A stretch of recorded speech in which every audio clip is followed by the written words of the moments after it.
So all indications are that we are heading towards war with the cartels and maybe even Venezuela. I mean, we've got a carrier strike group moving into the Caribbean, drug boats getting blown up nearly every day, and just a few hours ago, there was reporting that President Trump has now approved strikes inside of Venezuela. So it's probably important to understand what this means and what to watch for as this plays out. And for that, we're joined today by Colin Clark and Ben Conable, who recently authored a piece titled, quote, War Against the Cartels, Prospects and Perils for the Trump Administration's Military-Led Campaign. Now, Colin is the executive director of the Soufan Center, where he focuses on domestic and transnational terrorism, international security, and geopolitics. And Ben is the executive director of the nonprofit Battle Research Group, a military organization and adjunct professor of security studies at Georgetown. Their new article, as well as where you can follow both Colin and Ben, will be linked in the description below. And with that, let's get to the conversation. All right, Ben, Colin, thank you so much for taking the time, gentlemen. There's a lot happening in the last couple of days and weeks here around cartels in Venezuela. So excited to dig into your piece and kind of hear what you have to say here. We wrote this because I think we're first concerned Americans, taking off our analyst hat. We're having a conversation of, what exactly is going on here, because there hasn't been transparency. We've now hit, I think, 8 alleged narco vessels, or there's been 8 or 9. Maybe I'm not keeping up. Strikes against these vessels with, we don't really know who's on them, what they're allegedly transporting. I think a lot of this actually grew out of as well at the Global Summit, which you were at too, Preston, the Global Summit on Terrorism and Political Violence. Ben was on a really interesting panel with Brian Jenkins and Aileen Teague, moderated by Mike Isikoff, talking about these issues of cartels, of what's going on with groups like Tren de Aragua and some of these transnational gangs, which have been reflagged by the administration as foreign terrorist organizations. One really interesting piece of this that we've picked up on I think this is a fairly new development over the past couple of weeks. Every time the Secretary of Defense talks about these groups, he slips in an Al-Qaeda reference, Yes. which is a really kind of interesting sleight of hand. And there's different opinions on why he's doing that. I think at the most basic level, right, this is an administration that ran on ending endless wars and being anti-regime change. We're now starting a war in the Western Hemisphere premised on regime change. So it's a way to assuage, I think, Trump's base and basically say, we're only doing this because we have to, because this is essentially Al-Qaeda. Which it's not. This is not Al-Qaeda. It's a drug trafficking organization reflagged as a terrorist group. But that's now the narrative of why we have to be doing this. And I should mention that we're recording this on the morning of October 31st. So this is changing pretty frequently. We got notification earlier today whether or not it's valid reporting that strikes have been authorized inside of Venezuela. We'll see if that actually happens, if it happens anytime soon. But Colin, you were mentioning, are we on like strike number 8 or 9? I heard this week we're on like 12 or 13. So I don't know. There's a lot down there. We're definitely losing track. All right. So in your guys' piece that we'll have linked in the description below here, you write, quote, we acknowledge and encourage action against the real threats posed by the cartels, but also caution against a military-led campaign. And I would say, why? Like, what is the caution? Why not try something different? Ben, would you mind getting into that? Yeah, we lay that out in the article. I mean, a military-led campaign against a foreign government or even against an irregular force on foreign soil is extraordinarily high risk. And it's high risk not because we can't defeat the Venezuelan military or defeat the outer edge of the cartels in Mexico or Venezuela, right? And what I mean there is, using aerial strikes to kill leaders, some of the leaders, using aerial strikes to break down some of their more obvious military capabilities. And I would suggest we get into Venezuela and Mexico separately. But if we're going for Venezuela, now we're talking about attacking a foreign military. This is a full-on war. It would potentially involve an invasion if we put boots on the ground. And both Colin and I here are arguing that if we do start putting people on the ground, that there's a high likelihood, not a guarantee, but a high likelihood that we're going to wind up having to barrel towards regime change. That is not, and I agree with Colin here. That's not what I think the American people signed up for at any point in the election process for either of the candidates. And I don't think there's any appetite in the United States for another irregular war. If you look at the terrain in Venezuela, this is not going to be an easy run. If we get pulled into an irregular war there, if we get into regime change, we're going to wind up owning Venezuela. And Colin used the Pottery Barn test, right? You break it, you own it. That would be a very serious long-term war. And as Colin and I argue in the piece, it's the chances for horizontal escalation are significant. Tren de Aragua is built into the United States. They have opportunities to strike us here on the homeland. They can do so with potentially terrorist attacks against American civilians. And then the prospects for second and third order effects are really dangerous. So that I'll just stop there. Well, I think it's worth, you started hit on this, Ben, but I feel like we're grouping too many things together here, and we should split them out because we've got Venezuelan cartels, and there's a lot of different cartels in Mexico that have different capabilities and different goals, and they operate in different manners. And we're kind of grouping all of them together. And we have Venezuela and the possibility of regime change. But all of that is kind of the same conversation right now. And it feels like it shouldn't be. Can you guys talk? Do you think that's on purpose, or has it just been too much happening? My take is that it's a lack of attention to detail on the part of the administration, because they've now kind of painted with a broad brush all of these cartels, drug trafficking organizations, transnational criminal gangs. They're all now FTOs, right? They're all now foreign terrorist organizations, even though, and I'm past the point of arguing why we shouldn't do these things. I've been very public and writing about that and speaking about that. It's happened, right? Like, so whether we like it or not, these are now classified as foreign terrorist organizations. We're attacking them, but they have different priorities than terrorist groups, right? Terrorists are concerned with politics. Criminal groups are concerned with profits. And so the motives are different. And if we go in and we start waging war against these cartels, I mean, Ben brought up the concept of horizontal escalation. The administration, on one hand, is telling you that these groups are incredibly dangerous, that they have capabilities that impact our national security, but they're not then telling you that those capabilities extend to potentially doing things on U.S. soil, right? So if these cartels, are built into the fabric of our societies in these big urban areas where they're running drugs, presumably they could also put off some IEDs, ambushes, all sorts of different insurgent style tactics that they could wage against, local police. There's high possibility of civilian casualties. And I just haven't, heard the administration talk through any of this. There's been no strategy, no plan. So what are we doing? We're just pinpricking narco vessels, in the Caribbean Sea and in the Pacific. Don't we expect a response at some point? If I may on this, we are not ready for another irregular war.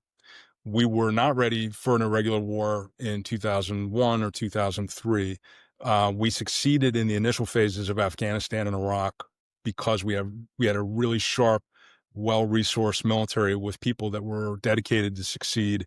And we did really well in the initial phases in the conventional operations. So, and on the Afghanistan side, right, that was irregular warfare, but we overthrew a government, we overthrew an armed force, the Taliban. We did not anticipate or prepare for the insurgency, the counterinsurgency operation that followed. Same thing happened in Iraq. We were completely unprepared for the counterinsurgency operation that is still ongoing right now. 2 years later, we lost the war in Afghanistan against an irregular force, in great part, I would argue, because not only do we fail to prepare ourselves from a military perspective, and that include understanding the subtle nuances that come with taking over a country, some of them not so subtle, but also because we didn't prepare the American people for that war. We did not, either war. We did not prepare the American people to be in Afghanistan for 20 years, to be in Iraq for so long. And that lack of popular support and the poor expectation setting, and that's really important. We didn't touch on this to a great extent in the article. The failure to set expectations at the outset of any military operation is one of the key indicators of failure down the road. And we did not prepare our citizens and that includes Vietnam as well, right? So the three major wars that we've had either defeats or mixed success in, we're kind of checking all the boxes for those indicators with a prospective war in Venezuela and Mexico. So what is the goal then? Because I think that's a good point of we need to articulate what the desired end state is. What are we trying to get to? And I think big picture, we would hear drugs. But just this week, we had administration officials throw out everything. from freedom in Venezuela to China to oil. Have you seen what is the coherent kind of consolidated strategy that you think we are pursuing right now? I think there is none. That's why we wrote this paper in some respects, because we were concerned that we're kind of sleepwalking into another conflict where we could be dragged down for the next, several years. Um, it, I think, for whatever reason, Trump has a bee in his bonnet about Nicolas Maduro, and he's, massing significant amounts of military muscle in the region. I think in the hopes of, having him kind of accept exile, right? To kind of choose to leave on his own. We just heard last week that Bashar al-Assad is nestled in a cozy apartment in Moscow, and he's become a gamer. So Yeah, maybe he I needs heard that. yeah, maybe he needs a new roommate. I don't know. Maybe they can hang out and play Xbox together.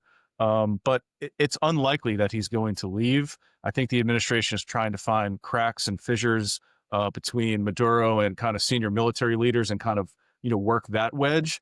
But at a certain point, Maduro is going to call your bluff. And so we have to do something, right? This gets back to Ben and I used to work with a guy named Ali Wine at Rand, and he always talked about the do something doctrine, right? We don't know what to do. We have to do something. And without a strategy, that can be very dangerous, right? We're not just cobbling together tactics.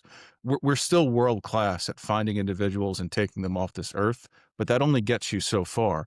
And the fact that we went through this whole exercise, we wrote this paper, we've been having these conversations, and we still don't know what the end game is, tells you a lot. Yeah, I guess ultimately it's to reduce the flow of drugs into the United States. But then why wouldn't you also address the demand side and some of the issues here in the United States? Why wouldn't you also pressure the Chinese on the precursors that go into making fentanyl? There's a lot of other parts of a more comprehensive strategy that you would do if that was your end goal. To me, this seems like knocking off a strongman, with our fingers crossed, and that magically hoping good things follow. I mean, I even heard Elliot Abrams making the rounds this week, and it was too much for him. Like he's like, well, I don't know, this seems a little bit risky. When like the chief neocon is telling you that you shouldn't be going down this road, maybe it's time to kind of think twice. There was a period, again, I'm going to take us back again because it's really important to think about the context in post 9/11. The military, the national security apparatus, we were all kind of speaking freely and openly. We were internally critiquing plans, even though we had to deal with people like Douglas Feith and others. I mean, we were pushing back. We were aggressively challenging all of our assumptions, and we still screwed it up pretty badly. Strategy is not a thing that is created in a vacuum, at least not effectively. The United States is not terribly effective at building strategies anyway. We're even worse at it when we don't share information and test hypotheses and outcomes and second and third order effects. We are not doing any of that. So I agree with everything Colin just said. I don't see a clear outcome here. I don't even see a motivation that's clearly laid out to do this.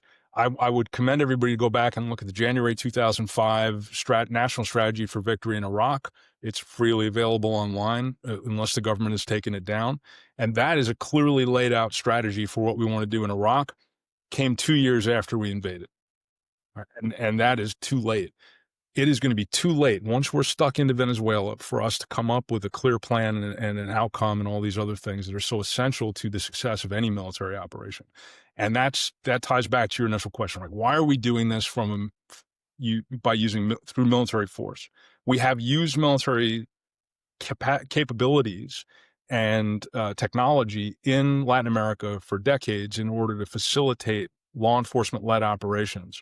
There's a significant difference between facilitating law enforcement with military capabilities and putting the military in charge, because you wind up typically with a very different outcome.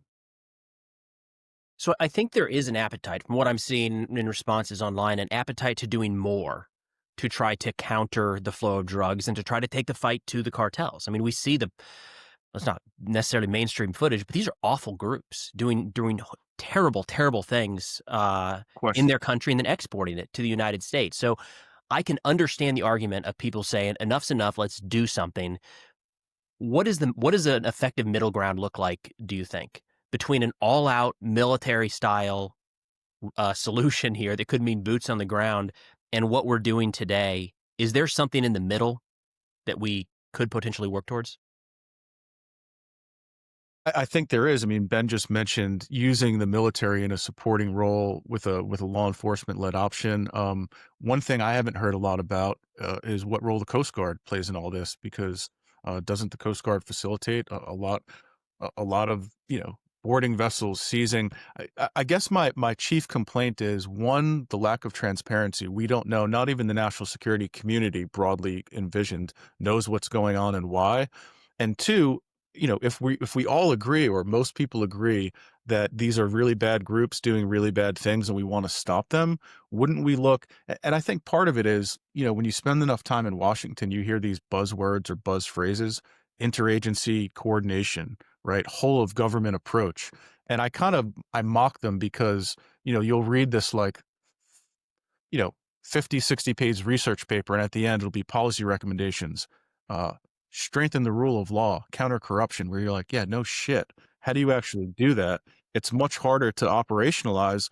But this is why they get paid the big bucks, man. When you're on the National Security Council, you should be thinking through this portfolio. This isn't something that just happened yesterday. These groups have been around for a really long time. They've established these networks. Shouldn't we be pulling on every possible lever of power and not just using the when all you have is a hammer, everything looks like a nail approach? Because like Ben said in the beginning, we're really good at that. The military can defeat these groups. It can topple Maduro. But then what? What's the plan next? So you're not sitting there, holding this flaming bag of shit, looking around saying like, well, now what do I do? I aspire to speak as directly as Colin at some point in the future. That was great. So yeah, I looked to Colombia as well here, right? And the campaign against the FARC. And I think that's clearly the most directly informative, and that we did not overthrow the Colombian government in order to deal with the FARC, and that we supported the Colombian government in their own campaign. Now, this is a war that was ongoing since the 1960s. We ramped it up in the 1990s, and then after 9/11, we turned it in. We kicked it into overdrive with all sorts of Plan Colombia related activities. And the Colombians led a very successful campaign to deal with their own problems internally. And they had to overcome extraordinary corruption to do it. Now, can we expect that in Venezuela? No, by the way, still not wholly successful. These problems don't just go away. Drug money is going to be there as long as Americans are buying drugs, and everybody acknowledges that. So there's an endemic issue to this problem, too, that we have to acknowledge, that there's not going to be any kind of complete solution to this problem. But if we take a more kind of Colombia-like approach to this, and we do it more effectively, and we're more consistent and persistent in sticking with an ally in Mexico, then maybe we have an opportunity to expand our operations to put pressure on Venezuela. At the very least, with Venezuela, instead of just shooting people from the sky with no due process, we can embargo and we could certainly put a naval, or use our naval assets. I think one of the largest naval flotillas we've had in one place in one time for quite some time, to block them, to blockade them if we need to. And that would make life very difficult for Venezuela. And then we could try to pursue some kind of change diplomatically. And then just last note, one of the keys to the success in Colombia was, I hate to say this, but U.S. aid. And, whether or not aid was wholly successful, whether or not it needed to go away, it certainly had serious problems. I was not averse to kind of corrections, but getting rid of the capacity to deal with the kind of soft power issues and to apply our soft power, which is extraordinary and often very useful, has also hamstrung us here. So Preston, I just want to pick up on one thing Ben said related to Plan Colombia, because I think that's important. We don't suggest following the Colombia model. We don't suggest that lightly, right? Because when you start picking this apart and you look at Plan Colombia, it took a long time and it was really expensive. Now, I know, I've testified before Congress on several occasions, and one of the quickest ways to be shown the door is to go down in front of Congress and say, I have a plan. It's going to cost a lot of money. It's going to take a long time, and there's no guarantee of success, right? Boom. See ya later. Next. Guarantees, man. Cheap guarantees. Sure. So, but that's also being honest, right? And what we're proposing is, I think, a pragmatic way to do this, because we're not pearl clutchers. We're not sitting here saying, oh, you shouldn't be attacking these cartels. It's fine to let them do what they're doing. No, we start with the premise that these are really bad organizations and we actually encourage action. We're just trying to be very deliberate and smart about what we do and how we do it, so we don't look. Ben is a veteran, a combat veteran. He's been on this, seen this, from a Marine Corps perspective, but also as an analyst. I'm a lifelong civilian, but we're kind of like veterans of the coin years. We spent a long time and a lot of brain power at RAND thinking about these issues. And as concerned Americans, that's really what this is. This isn't taking cheap shots at the Trump administration or playing politics. I have no interest or time to do that. This is a warning of saying, if we're going to go down this road, let's pause, let's take a step back and think about how to do this smartly, so we don't end up in a GWAT situation where after 20 years, we have our thumb in our ass and we're like, oh, what should we do? And now the Taliban's back in power anyway. I want to stick with Mexico real quick before we jump over to some more Venezuela items. I noticed in your guys' piece, you kind of addressed cartels writ large as a thing. But of course, just in Mexico alone, there's numerous groups with different priorities and leadership structures and capabilities. Why did you stay kind of at that high level here instead of kind of getting into each one of these different organizations? I think we could have. We wanted to, there was a sense of urgency to get this out because we saw this happening. We saw this in motion. I think there's time for a deeper study on that. I've, done some work on Sinaloa, before that Los Zetas, CJGN, like some of these different groups. And our mutual friend, Lucas Weber, is doing some really good work on these groups now and how they operate in the information environment, which I think is equally important. I think it's really just kind of beyond the scope of what we're trying to do. If we continue to go down this path, I think that kind of a study is actually quite necessary to look at, because all these groups aren't created equally. They don't have the same capabilities. They're attached to different terrain, different geography. I think some of them are low-hanging fruit in defeating them. Others are more ingrained in the social fabric of the cities where they operate. Sinaloa being one of them, right? From where it takes its name, there's more of a kind of legacy there when you go back to folks like El Chapo. And then I think, organizational structure matters too. There's a criminologist named Richard Fryman who's written about vacancy chains, right? When you kind of remove some of these leaders, who you expect to come up next. Some similarities to, the literature on targeted assassinations, that we look at in counterinsurgency. But I do think if God forbid we end up getting sucked into some kind of a broader conflict with the cartels, we're going to need smart people thinking about this and working on these issues. To that point, look at our own organization and our preparation for what might be a war, both in Venezuela, but also now let's focus in Mexico on the cartels.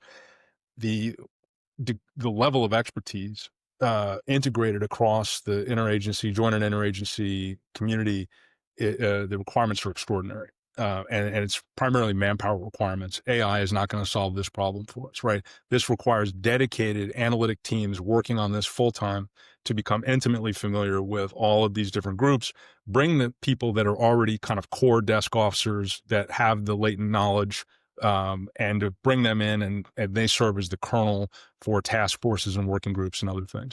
That's how this works, right? And so when you energize the organization, the institutions, the U.S. government, it's like it's all hands on deck. I don't see that happening. Now, maybe that is happening very quietly and that we've built up all these teams that are just focused on the cartels. People that were doing China yesterday are now doing cartels, and they're suddenly cartel experts. And a week from now, they'll be giving briefings, convincing everybody of exactly that, right? So, but without the rest of us, without the broader community of experts outside of government, there's only so much they can do to prepare for this. And if you look at what happened again, Iraq, Afghanistan, and also in Vietnam, it took I'm not going to use the Hillary Clinton thing here, right? I mean, God forbid, but it takes a lot of people and it takes the broader public community to ensure that our troops, when they get put in harm's way, are as prepared as they can possibly be to succeed. I can't tell if I'm just viewing everything as an American through the lens of Iraq and Afghanistan, but so I was in high school when we went in high school for both, for the 9/11 attacks and then the invasion into Iraq. And this feels like the same thing. Like we're going after cartels, and everybody knows the cartels are bad. So we're going to start targeting them. Also, while we have all these forces here, look, Maduro, bad dude. We should topple him. Some ties to. It just feels like the Al Qaeda in Afghanistan. By the way, Saddam, also kind of a shithead. We should probably take care of him while we're here.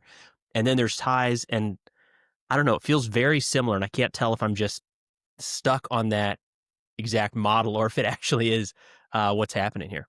No, I think, we're distracted by the bright, shiny object. And that's kind of what, in the past, I've called it foreign policy malpractice. It's highly erratic. So we're doing Greenland and then Ukraine, the Panama Canal, maybe China. Canada sucks. No, they're cool again. Venezuela. Where is, right? Like, not every administration is going to have a grand strategy, but can we at least have a modicum of a strategy to talk about what role the United States can and should play, in the world? We've burned down USAID. We've squandered soft power. We probably couldn't find sub-Saharan Africa on a map. We've totally neglected areas like the Sahel. By the way, Mali is about to fall to an Al-Qaeda-linked group named JNIM, right? So what is our kind of North Star here? What do we care about? And what outcomes do we expect? Again, to like, if we're going to go through a process, right? What do we hope to achieve at the end of the day here? And I just see too much kind of, moving from one thing to the next. And then at the end, it's, well, yeah, there's critical minerals there. Okay. Who's guiding policy here, and what do we actually care about? What are we going to put our resources up against? I'm not even going to get into the domestic stuff because I think that's a longer and separate conversation, but you see the same thing happening there. We're doing things. Oh, Antifa, the head of DHS came out and said Antifa is just as dangerous as Hezbollah or ISIS. Really? That's the head of DHS saying that. So, you kind of lose credibility when you come out and you make these kind of comparisons and statements to fit the narrative of this is what we're doing today. Okay, I care what we're doing today, but I also care about looking over the horizon. Where are we going, and what's the plan, guys? The anticipated national defense strategy that may be forthcoming in a week, or who knows when it's going to come out, unless it's already hit, is reported to recenter everything on the Western Hemisphere, on the North and South America. So you could make an argument that this does fit in a broader strategy. And we did note in the piece that the Tulsi Gabbard's 2025 annual threat forecast flipped the script and puts foreign terrorist organizations and transnational criminal organizations ahead of China, North Korea and Iran and all of our other threats. So there does appear to be a retrenchment to our hemisphere. But that is also, as Colin points out, somewhat illogical, and it denies reality around the world. If we want to remain a global power and we want to continue to have freedom of movement in Asia, in the Pacific Ocean, and all of these other places where our adversaries may have reach, we still need to project power, and we still need to deal with exigent circumstances there, and we still need to be proactive there as well. So I don't see anything cohesive in this perspective strategy. I think I see more politics at play, which will not be helpful. And then second point, and this is important, and it's a little more ephemeral, but I think it may be even more important than all the other points that we've listed thus far. We've got to be careful not to over critique our current government and not to go down a slippery slope and say everything's terrible. However, there has been a degradation in the professionalism and the professional mindset of the U.S. military, and more broadly the federal government. And that this administration came in with the explicit intent to break the morale of the federal workforce. That's coming from Russell Vaught directly and several others. They've, to a great extent, have done that. And so all of the kind of hard work and professionalism and dedication, with people sleeping on cots, right after 9/11 for months in their office and not going home, deploying over and over and over again because they felt it was the right thing to do and they needed to. I'm not sure. There's no measure of this, but I'm not sure that motivation to professionalism and dedication are there anymore. And so we may be at a particularly weak point in the history of the professionalism of the federal workforce in the U.S. military, which puts this in even kind of a higher risk category. To wrap up here, I'm interested in what you guys are watching for going forward here, because this, we've got a couple different examples where the Iran strikes, it just kind of happened. All of a sudden, the announcement was there, it happened, it was done, and, fortunately, that didn't really lead to any further escalation in the region. If anything, it kind of dialed things back, or at least as of now. What are you watching for here? Is it airstrikes inside of Venezuela? Is it you're waiting until boots on the ground? What is the thing where you'll say, shoot, we're actually going forward with this regime change operation or slipping into a war? Ben, do you want to go first, and then I'll tack onto that? We can bomb from the outside endlessly, and I think that probably would be the intent of the administration, is never put boots on the ground. If the kind of like bluster mixed with risk aversion that has kind of marked the administration to this point lines up, right? And that it was easy to strike the Iranians after the Israelis had cleared the airspace for us, and then easy to leave very quickly. It will not be easy to unstick ourselves from Venezuela. Even if we do airstrikes, we're not going to have that success because of the resilience of the organizations, because of the probable reversion to some kind of insurgency, so on and so forth. What I'm looking for is exactly what you said. It's boots on the ground. So even if we're sending in special operations teams to do limited raids on the ground, once that first U.S. military Title 10 directed boot hits the ground in Venezuela, I think we're off to the races. And then from there, things I'll be looking for are a couple of things. One, how does the regime respond? Does it actually crack? And does this regime crumble in the way that we're being kind of led to believe, that this is a easy day? If the operation is perceived to be easy, which again, I don't think it's going to be, but you mentioned Iran, which I think is a really interesting point. The administration looked at that and said, look, we can do really quick in and out surgical strikes that are highly effective.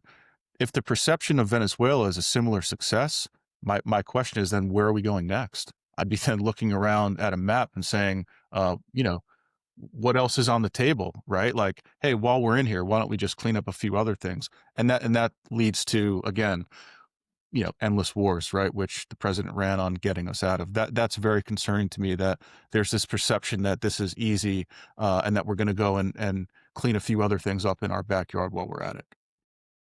All right. Well, it's a lot to keep an eye on. I think, fortunately, we made it through this without the first wave of strikes landing in Venezuela. So apparently that's coming any day now. But Ben, Colin, thank you so much for your work on this. Really, really important to help kind of untangle what we're in the middle of. And thank you for taking the time today.